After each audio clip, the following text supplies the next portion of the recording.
はいどうも M クライズです。突然ですが皆さん、プラモデルを作っていてこのようにパーツがえぐれてしまいました。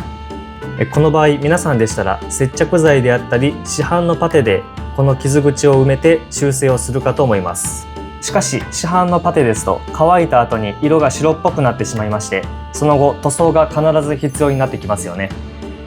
塗装しない方にとっては特に成型色と同じ色で穴埋めしたいというふうに思ったことはないでしょうか。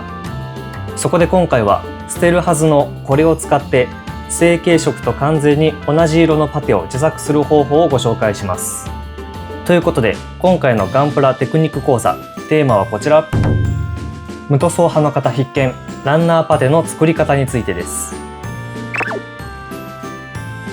はい、ということでまずはランナーパテを作る上で準備するものをご紹介していきます。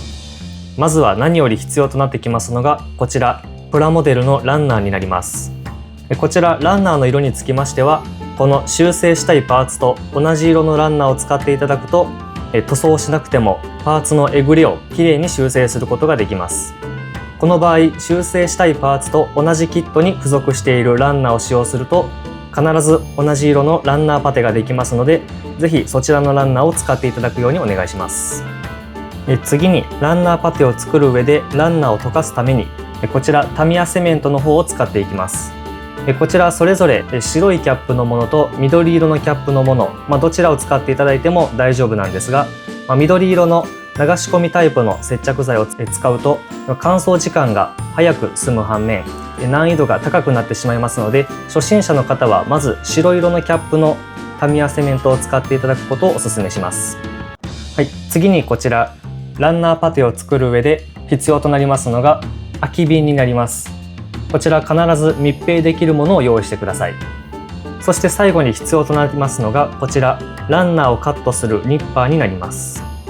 はい、ではここから実際にランナーパテの方を作っていくんですが、作り方はめちゃくちゃ簡単でステップは3つだけになります。まずランナーパテを作る上でステップ1はこちらランナーを細かく刻んでいきます。ということでこのようにまずは用意したランナーをニッパーで細かく刻んでいきます。刻む大きさとしましてはだいたい 1mm から 2mm ぐらいのサイズで細かくカットするとこの後ランナーが早く溶けてくれますのでランナーパテが早く作れるようになります。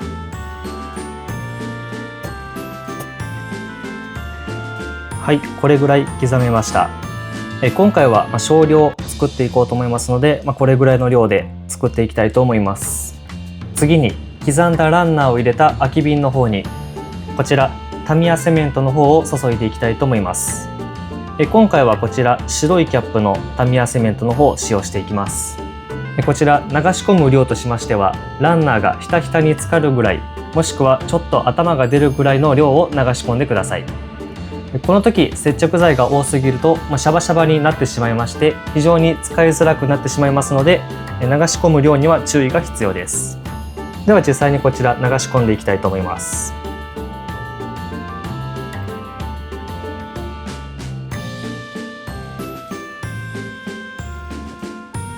はい、だいたいこんな形でタミヤセメントの方を流し込みました。もしこの時タミヤセメントを多く流し込みすぎてしまった場合につきましては再度細かくカットしてこちらを中に入れていただければ問題はありません。はい、では次にステップ3になりますが、ステップ3はひたすら待つという作業になります。こちら流し込んだ瓶にしっかりと蓋を閉めてあげます。あとはこの状態で中身のランナーが完全に溶けきるのを待つだけになります。こちらランナーが溶ける時間ですがだいたい半日から1日ほどかかります。ですのでこちら数時間に1回こちら爪楊枝などで大丈夫ですので定期的に蓋を開けて中身の方を混ぜてあげると溶けるのが早くなります。ではこの状態でランナーの方が溶けるのをしばらく待ちたいと思います。ではこちらタミヤセメントを流し込んでからだいたい1時間程度経った状態です。はい、この状態でもうすでにランナーの原型はとどめていないような状態ですね。では実際に中身の方を開けてみたいと思います。中身こんな感じですね。ちょっと爪楊枝でかき混ぜてみます。はい、今こちらかき混ぜてみますと非常にドロドロと溶けているような感じなんですが、ところどころちょっとダマが出ているのがわかるかと思います。はい、しばらくかき混ぜて、ここからさらにしばらく放置していきたいと思います。はい、ということであれからさらに2時間ほど経過しました。では実際に中の方チェックしていきます。はい、中身の方こんな感じですね。ここから、かき混ぜてみますと、完全にトロトロになっているのがわかるかと思います。こちら持ち上げてみますとこんな感じですね。こちら蜂蜜のようにトロトロに溶けるとこちら完成となります。ではここからは実際にこのランナーパテを使ってパーツの修正の方を行っていきたいと思います。はい、ではここからは実際にこちらパーツに穴を開けておりますので、こちらをパテの方で修正していきたいと思います。こちら反対側も同じように穴を開けましたので、片方の穴を市販のパテで埋めまして、もう片方の方を今回作りましたランナーパテの方で埋めていきたいと思います。今回使用する市販のパテはこちらタミヤパテのベーシックタイプ、こちらを使っていきます。はい、ではここからまずは市販のパテ盛りを行っていきます。はい、こちら市販のパテでパテ盛りが終わりました。では次に反対側、こちらをランナーパテの方でパテ埋めしていきたいと思います。こちら今回作りましたランナーパテの方、必要分だけこのように爪楊枝ですくいまして、こちらパーツの穴の中にこのように流し込んでいきます。はい、こんな感じになりました。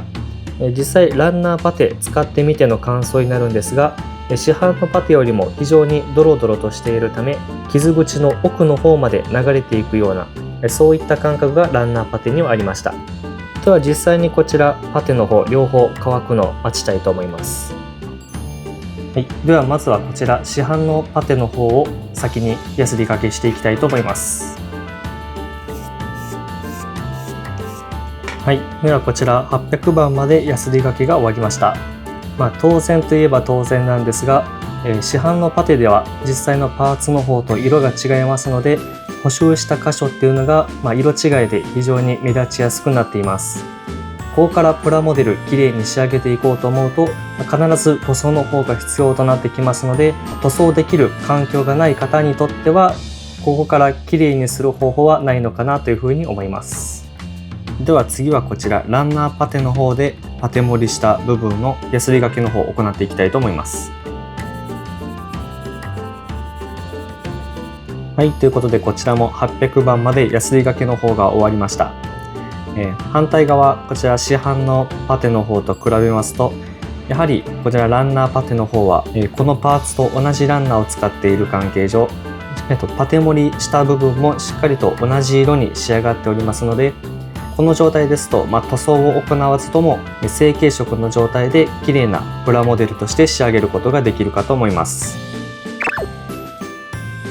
はい、ということでここまでランナーパテの作り方と実際に使ってみた感じの方をご紹介していきましたが、皆さんいかがでしたでしょうか。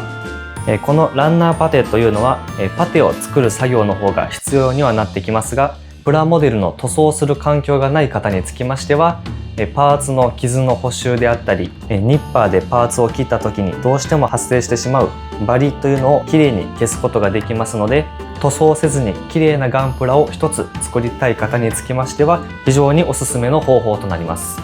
このチャンネルでは今後もこういったテクニック講座であったり、ガンプラの全塗装動画の方も随時アップしていこうと思いますので、ぜひチャンネル登録のほどよろしくお願いします。最後までご覧いただきありがとうございました。以上、Mクライスでした。